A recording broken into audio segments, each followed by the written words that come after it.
This is Jordan Edwards, and this is the Business Jiu-Jitsu Podcast. Hello, Simona.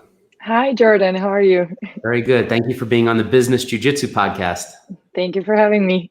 All right, so let me set up why we're talking today, and then I'd love to hear a little bit about your background and how you got to New York and into Jiu-Jitsu. So Sure. You're Simona Andrejic. You are Serbian. Yes. You've been a model for at least 10 or 15 years by my estimation. 10, yes. Professionally. You're a business person. You've started businesses. Yes. You are living in New York full-time? I am, yes. Living in New York full-time. And somehow or another, you found your way to the Renzo Gracie Academy in New York City. And you have been training in all kinds of Brazilian Jiu-Jitsu and no-gi and gi. Seems like there's some judo going on. So, a little bit, yeah. Seems like you've caught the bug. Yeah, definitely, yeah. I mean, I came to New York probably like 10 years ago, initially through modeling. But I was very athletic to begin with, always. Like I was a student in school and dedicated to sports. I played volleyball prior to all this martial arts experience. So, and my first sort of like introduction to martial arts world was through my dad. Yeah. He has a PhD in military technical sciences and logistics. So he was the head of military logistics department in my country. So even since I was like 6-7 years old, I would always go with him and try to like sort of see how they train, how they practice. And at some point they started also training fencing and competing in that, learn how to strike. Yeah. But like little basic things, learn how to shoot. But I never heard prior to like 2016 about jiu-jitsu at all, because it's not really as famous in my country. I wish there is a Renzo Gracie in Serbia, but unfortunately, yeah. Yeah. So I think basketball is pretty big in Serbia, right? Basketball and tennis with Novak. So Novak, yeah, yeah, exactly. Yeah. So that was like my first. Go ahead. Yeah, I was gonna say that's so interesting about your father. That's I recently had a friend of mine, a training partner who's a Marine on, and we were talking about, you know, military and education, and it's just so fascinating. It's a world that I wasn't exposed to at all, but that I've started to read about in my adult life, and I love it. I mean, military science, I'd have to pick your dad's brain about some books. Definitely, yeah. No, and like that part, like I've really learned a lot about self-discipline and, you know, work ethic through my dad, and a lot of that is implemented in jiu-jitsu. That's like why this sport really interests me. Yeah. And I like when I was in Miami probably 2 years ago, friend of a friend had the academy. That's where I took like first few classes, and I instantly fell in love with the sport. So once I came back to New York after my vacation, I was doing my little research, and obviously I heard the Gracie name, but I've never had opportunity to train there. And as soon as I walked in, I really fell in love, and they're definitely more like my family more than the gym. Yeah, I can imagine, you know, coming from another country and you land and you're in New York. It could be a big, scary place, especially in your profession. People can get lost in nightlife. People could get lost with the wrong crowds. But to have a home and like a real family with, you know, such serious, disciplined people, good people, in my opinion. I love Brazilian Jiu-Jitsu people. That's probably a really good thing. Yeah, it definitely is. I mean, I came to New York when I was 15, so it definitely was you know, unusual experience to come this young, but I was very dedicated from the day one to my modeling career. So I never like took off the wrong path. But like once I started also training jiu-jitsu, it definitely like put me in a category like sports, work, you know, so I was really focused and disciplined in both. Yeah. Well, I imagine, you know, starting work at such a young age that instills discipline, whether you like it or not. I mean, you are working incredibly hard. What was it like to start professionally working full time at 15? Yeah. So I don't know, like, I think it all depends how ready you are in your mind, right? So for some people, it's too young to start even when they're 18. I was very mature for my age, I would say. So it wasn't really a big problem. I always visioned myself in a big city like New York. So you're basically in a very big machine when you start. I came here first for Fashion Week in New York. So obviously it's like the busiest time of the year. So I was just going to castings, doing shows, and I was incredibly lucky to have great agencies, great managers, and book good jobs. So that provided me a great career, and that's why I'm still in New York. Yeah. But it can be difficult, and there are many temptations and wrong paths that you can take if you're not with your, 2 feet on the ground. Yeah. But again, yeah, I'm happy that I was lucky enough to have good people to manage me, because at that young age, you definitely need someone to put you on the right path. Yeah. Well, I have two things to say to that. Number one, I am the CEO of a fashion business. I have 12 stores and a website. I have around 225, mostly women and young women who work for me in either on the floor or in the office over here.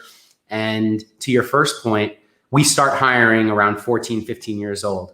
And I, occasionally, especially when they're that young, women come and we do most of the training, the teaching, the empowering, and breaking them out of their shell. But what I'm so impressed with is every once in a while, you have a young person, in our case, mostly young women, who come, and within a few months, they could run the whole store. It's amazing. Or they have this incredible knowledge of like a social media platform like TikTok right now. Yeah. Or we use Shopify. They pick up the technology so fast. So young people always inspire me. And part of our core values at our business is that we actually go out of our way to hire young people. Because my sister was that girl. She was 13. That's how my whole business was started. My whole company was started because my sister didn't want to play soccer. And she was 13 and started working. So yeah, I think that work for young people is totally undervalued. And especially here in America and in New York, it's even harder because the minimum wage is so high. But I really, really love that you work. And then the second part of what you said about, coming to this country, that's so difficult. Did your parents come with you? Did friends? How did that work? So funny enough, like when I was traveling, I actually entered the fashion world through Elite Model Look contest. I was scouted when I was 14 in my country and went through the whole contest, won in my country, my first trip was in China actually for the world final.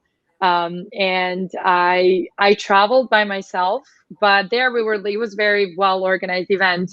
That was my first trip away from my family. And then I got contracts in Paris, London, New York.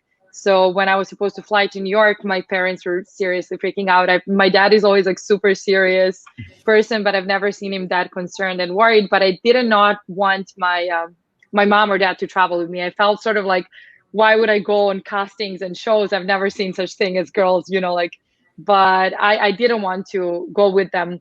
So I came by myself. But again, like my agency was really, great and welcoming, and they really make sure that young models, it depends again on the agency, but they really make sure that, we're well set up, that we're well protected. I have a great mother agent as well who's taking care of me. So in that sense, I was really, well protected when I came here. That's a blessing. It's not always that way. And just by the way, every industry has predators and people who take advantage, but especially in your industry could be so difficult. And, working with the agencies is always, for us at least, it's been, a battle, and they're very, very, very protective over the girls, which is good. It's very good. We've established some really nice relationships over the years with, we mostly use Wilhelmina and New York models for all of our e-com shoots on a weekly basis. So it's been 11 years of weekly shoots, but I'm always, I come across a new agent and there's just a whole new personality, and it's no matter how long you've been working with the agency, a new agent or a new model, it's almost as if like none of the track record matters. Absolutely. Yeah. And thank God it's like that, because when you come so young, obviously you need someone, they're well experienced. So yeah. Absolutely. So you said you played sports, you were volleyball and fencing. Yes. So I was actually, martial art. Yeah, fencing is, and that was very interesting. Like my dad recommended me to try, and I love like when I start something, I'm very competitive. So I want to like accomplish the best results in it. So I started competing in foil. That was probably when I was 14, right before I got scouted and started modeling. So it's very interesting sport. I have to say, like speed, you have to, like be in a great shape. It's very intelligent sport. I miss it. I haven't done it in a while, but that was like I was training for probably like 3 years, and volleyball for 6. So these were 2 sports before jiu-jitsu. Yeah. I was just about to watch a movie the other night. It was Ridley Scott's first movie. It was called The Duelist. Did you ever see that movie? I haven't, no. I don't know. That's all I know. Okay. I don't know anything. Other than I admire it, I think that it's a really interesting sport. And anyway, I'm gonna watch that movie. I'll have to report back to see if it's good. Sure, I'll check it out too. Yeah. So 2016, you start training in jiu-jitsu. You walk into the gym after your friend was in Miami or introduced you to it, and you went right to Renzo's. What was it like when you walked in there? Yeah. So I mean, I did a lot of research, and obviously I see that so many, good fighters, and Renzo Gracie himself is there. So I felt sort of like, before I walked in, a little bit intimidated, like what to expect, like tall girl, a model walking in a fighting gym, how are people going to look at me? But as soon as I stepped in, like everyone from the front desk, professors, even Renzo Gracie, they were so welcoming and so warm. I'm going to pull a picture while you're talking over here, just as a little talking point. Go ahead. Yeah.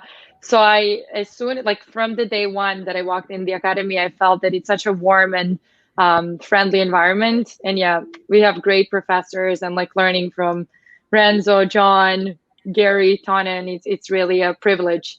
And I started training. I haven't stopped since. I had an injury last year that threw me off from the mats for like a period of time, but I'm back now after all this COVID situation. But yeah, that's fantastic. Yeah, it's a very difficult sport to train and not have some kind of injuries over the times. But walking back on the mat is one of the things that I think is so hard to do when you've been off. So let's talk about that for a second. And also in modeling, and these two things go hand in hand. So you're in the business of fashion. You must go on castings. Those can be grueling. There can be rejection. You have to pick yourself up and go back to the next one after they may have just, not hired you or picked you apart. It reminds me a lot of jiu-jitsu in that way, where you might have had the worst session and just you're tapping left and right, or you just can't get the technique. Do you see the parallels between, what I'm trying to do here by this in jiu-jitsu? Oh, absolutely. Absolutely. I always say that like benefits of jiu-jitsu, they go beyond just learning, how to defend yourself, right? So we're put in constantly like in difficult positions when you're about to tap out, someone is choking you, right? Sometimes all of us have big egos and we want to win, but you don't. So when you're on the mats, same thing as in life, on the castings or anywhere else, when you go, like when you tap out or someone is stronger or better than you, you don't pick yourself up and stop training, right? You practice, you learn more, you come back again stronger, and then you dominate on the mats. And same thing is on castings. I learned how to be more patient, more humble also in a way, because on the mats, it doesn't matter like who is a CEO of some company, who just started training, who's a student. We're all dressed the same and we're ranked by the belts. So that's how you pay respect to people. And I learned how to, pick myself up, as you said, like when you lose or you don't get a job or something doesn't go your way, you'll learn how to work more on yourself. You learn your weaknesses, your strengths, you work more on your weaknesses, and, try to be better next day. So I really believe that like this sport also, and observing higher ranked belts also, I never seen anyone being so energetic, aggressive, and wasting their energy. When they're rolling, everyone is so peaceful, calm, they're calculating the steps, but I'm at the beginning still. I'm learning, but as you learn more moves, you can calculate how to do things differently and how to get out of these uncomfortable situations in a better way. And you learn how to distribute your energy, control your breath. So that all really matters also in life, not just individual. It does. Did you have mentors or someone who could help you navigate these things in the modeling world and business? So in modeling world, I would say definitely my mother agent, because she was like my mom manager since my young age, and she had a lot of experience. She's the president of Elite in Serbia. So she was the one who was always guiding me, giving me directions, making sure that I'm protected and comfortable, whatever I do in the fashion world. And then when I was 20 years old, so that's 6 years ago, I started my first business, a travel agency. And I was running that for like 3 years. I definitely had, because I'm fortunate enough, again, I say like modeling is a great industry if you use it the right way.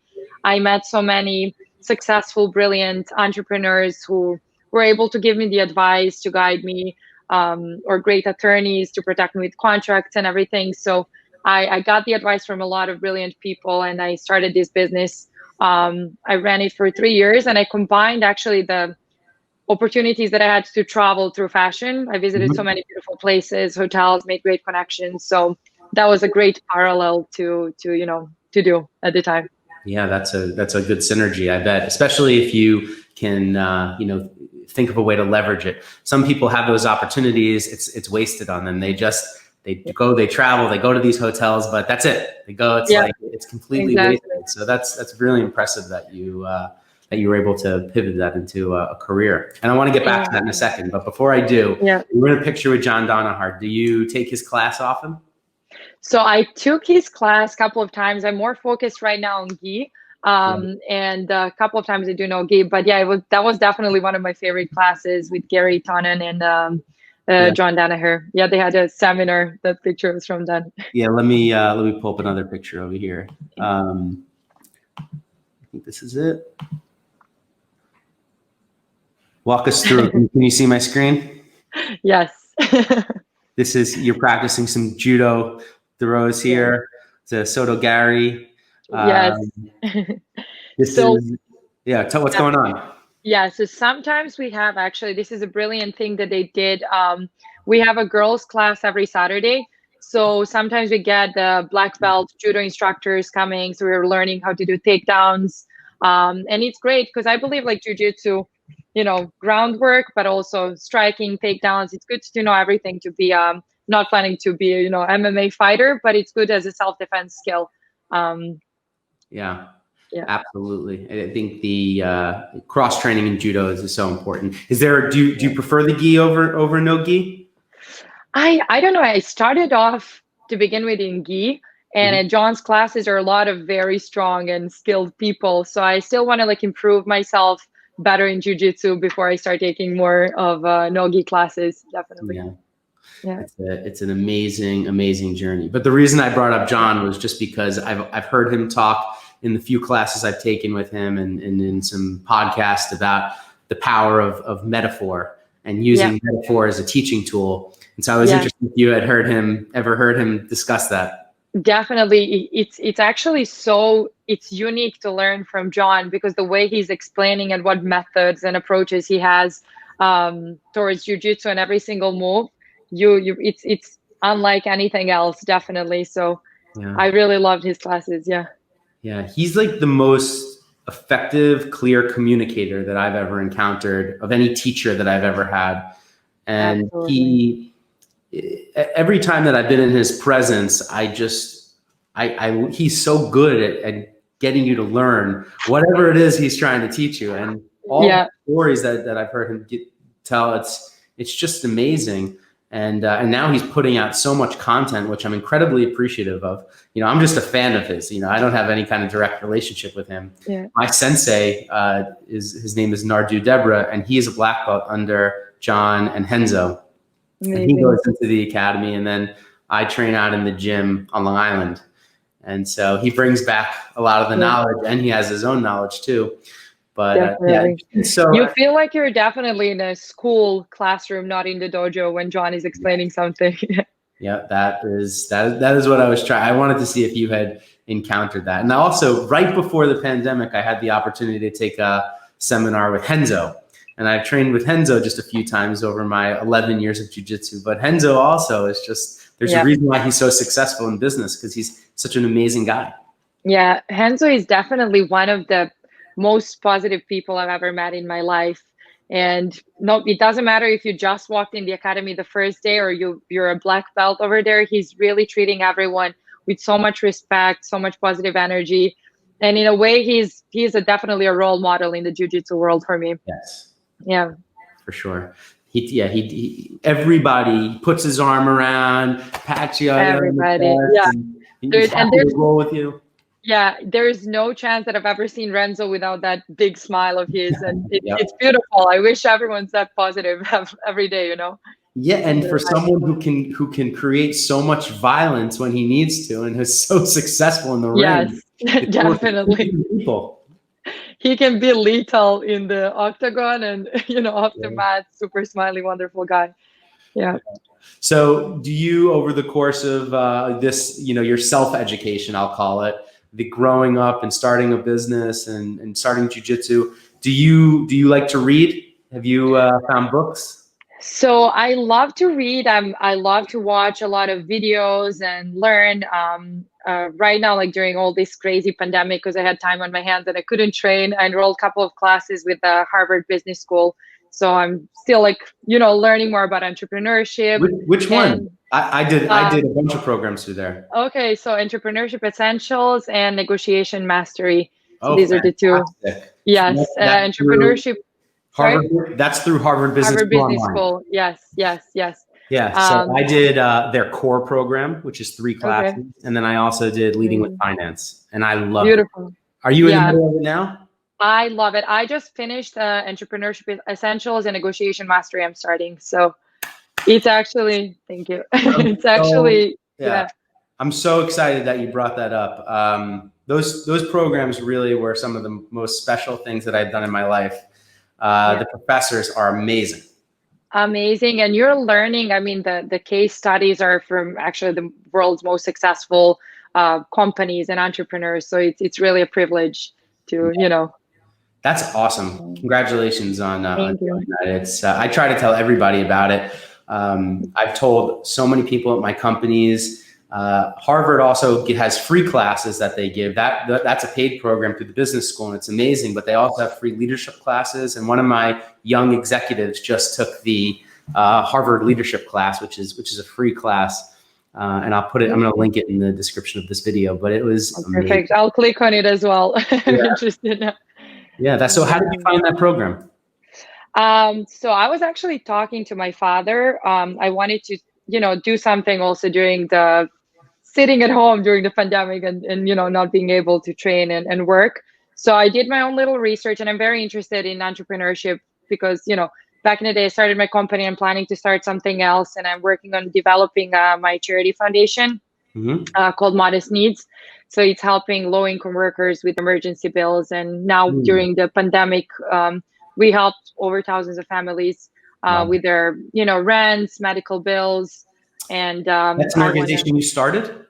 So no, it's been around for 17 years, but I'm starting a grant with them for emergency medical expenses because last year I was through a very bad injury and going through a very bad injury. So I want to create something that is going to help people remain self-sufficient while they're, trying to heal and get back to their work. That's fantastic. Really, really exciting stuff.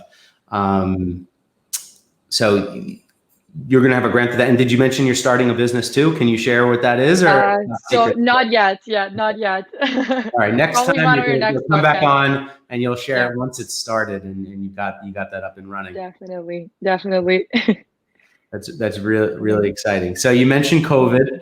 You were taking these classes during COVID, but how did you react and respond? I mean, what was happening before? How did your life change?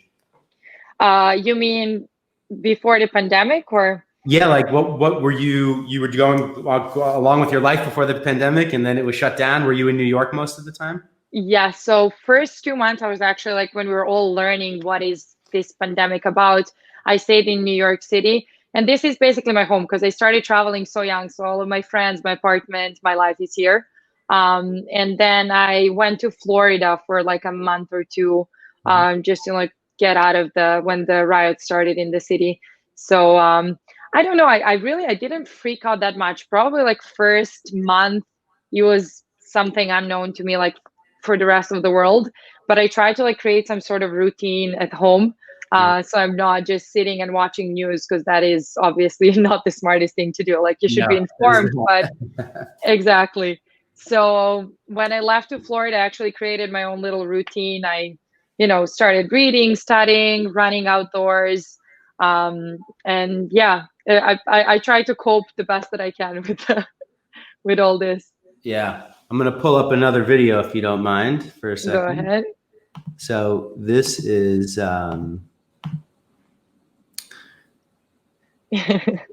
what I found interesting about this video is not that you're tossing one of the professors over there at Henzo. So what I found interesting is that you're wearing a mask while doing jiu-jitsu. No, this is the new rules, new life. Yeah. Yeah. So Was this that a was private it. lesson? Sorry? Was this a private lesson? This was actually, we were doing some video for the academy, the Hobbs and Gracie, and we did like a little joke, like a Cobra Kai, no mercy in this dojo. Yeah.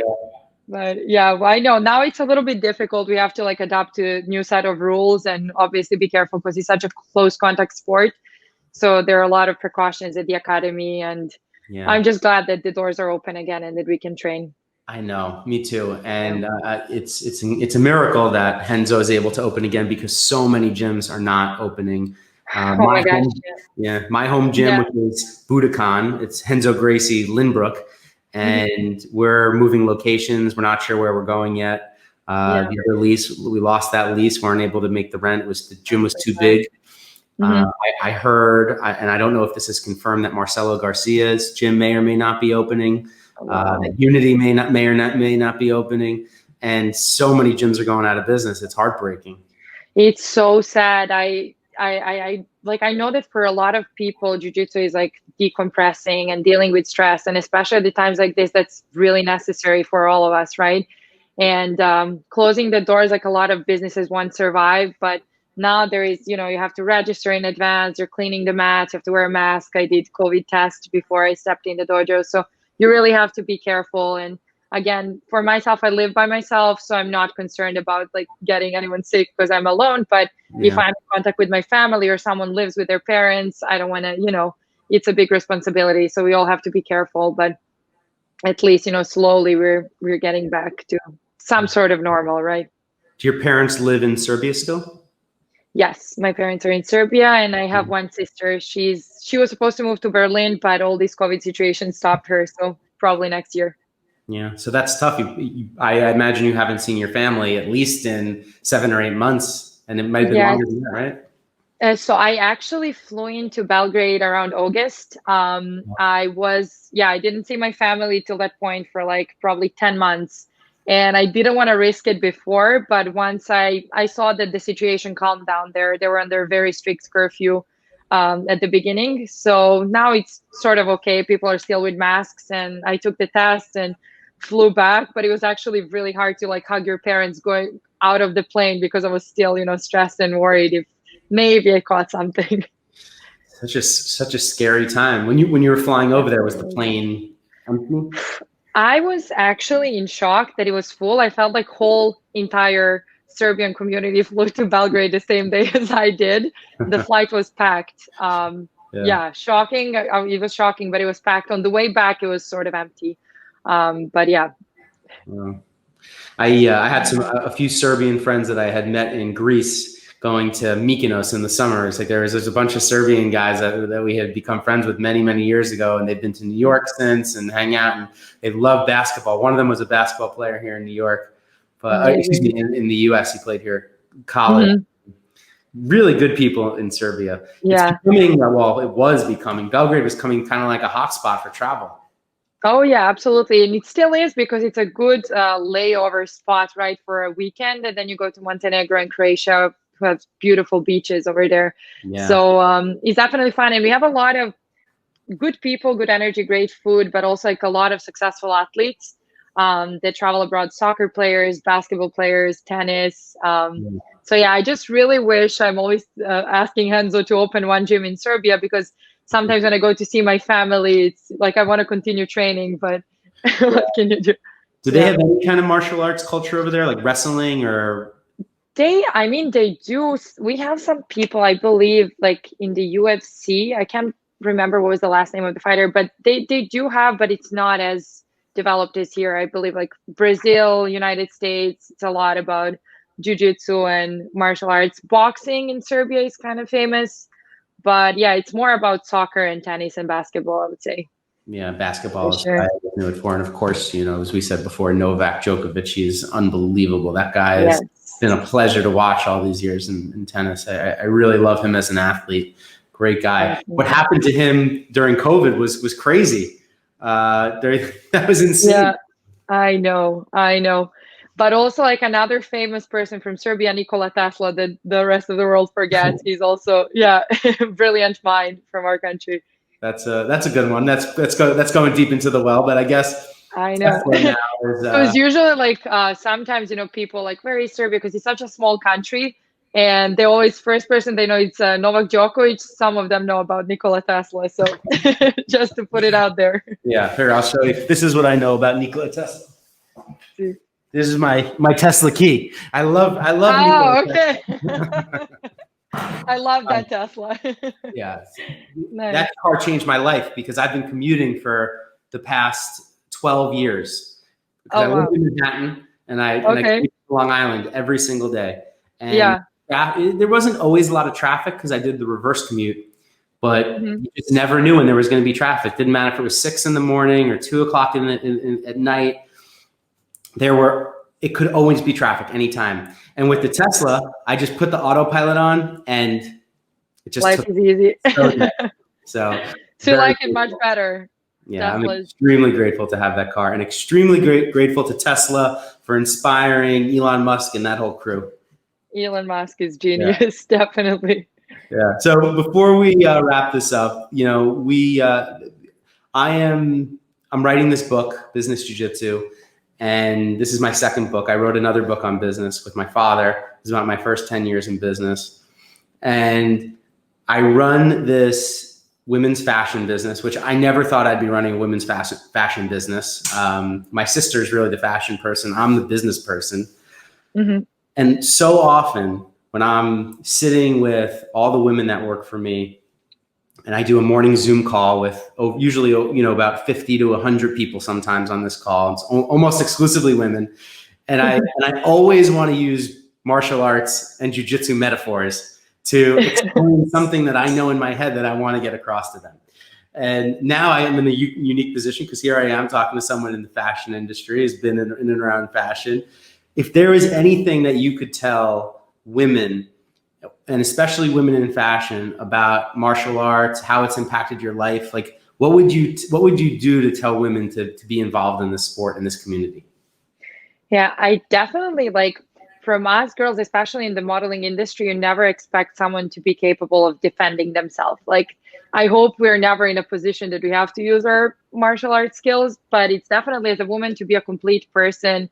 As my dad says, learn a couple of languages, get your degree, learn how to defend yourself, how to dance. So that, I believe, makes you as a complete person, gives you some sort of confidence. So not only in the sports, but also in the modeling industry or any job that you're doing, it will give you more strength. It will teach you how to bounce back when you fall down. It will teach you how to, you know, get up, work on those weaknesses that you have to make yourself as a stronger person. So I would definitely recommend, not just to girls in the modeling industry, but every girl to start training, especially jiu-jitsu. And what I love about it, it's not striking. So if I go tomorrow to a casting, I'm not going to have a bruise on my face, right? If it's a Muay Thai or boxing. So jiu-jitsu is definitely like elegant, but very rough sport on the body too. Yeah. But it doesn't leave you. Yeah, it doesn't ruin your moneymaker. Don't you think it's so hard for people who don't know what it is to understand what it is? I'm like, it's kind of like wrestling, but it's not. Yeah. I had zero idea, like, till I got introduced when I was in Miami to jiu-jitsu. I had zero idea what jiu-jitsu is. I heard about judo, I heard about boxing, but I didn't know. And then when you take a class, like it you know, it takes you a minute to understand what it is, but it's definitely a great self-defense skill. Yeah. Self-defense. And do you know Deborah Gracie? I haven't met Deborah. No. Neiman's sister, if you know Neiman around the academy. Yeah. I had the opportunity to interview her on the podcast. She was one of my first guests, and she teaches up in Connecticut. And she invited me to be a part of a self-defense seminar. And it's funny because I don't normally think about jiu-jitsu as a self-defense mechanism. Like, I know it is. I know that I can fight. I know that if I had to defend myself against someone who doesn't train, that I could protect myself.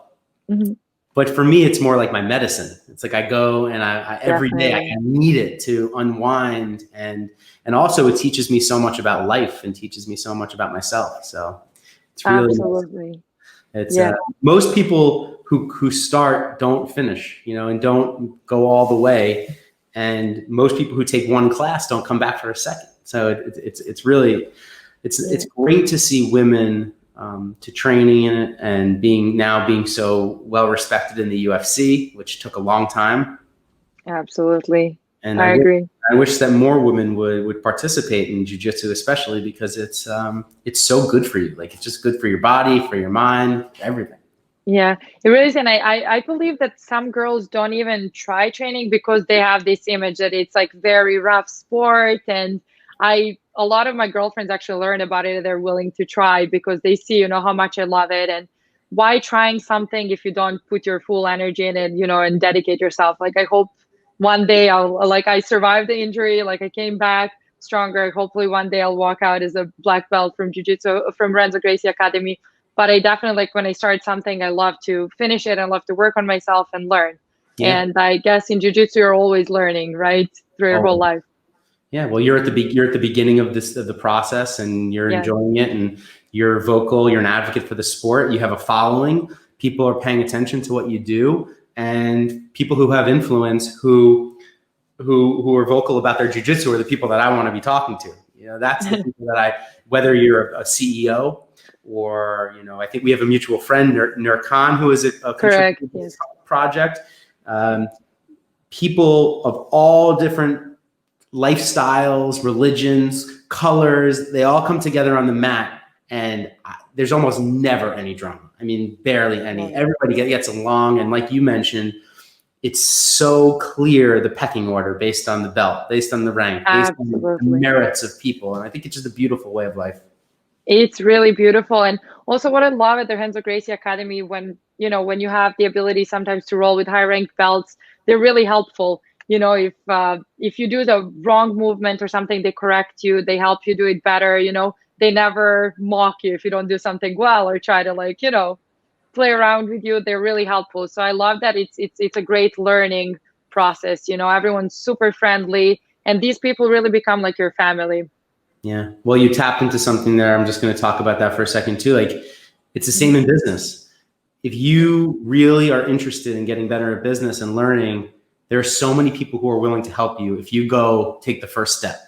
You know, if you really want to start a business and you really have questions and you really want to find success, all you have to do is go seek it out.